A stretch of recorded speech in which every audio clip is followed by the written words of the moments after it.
ஆண்டவனுடைய சோதனை எவனுக்கு கிடைக்கின்றதோ அவன் அருகிலே இறைவன் நெருங்குகிறான்.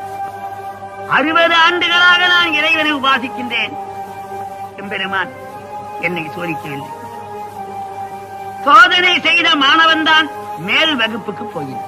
நீ உண்மையான பக்தன், அதனாலே ஆண்டவன் உன்னை சோதனை செய்து உன் அருகிலே நெருங்குகின்றான்.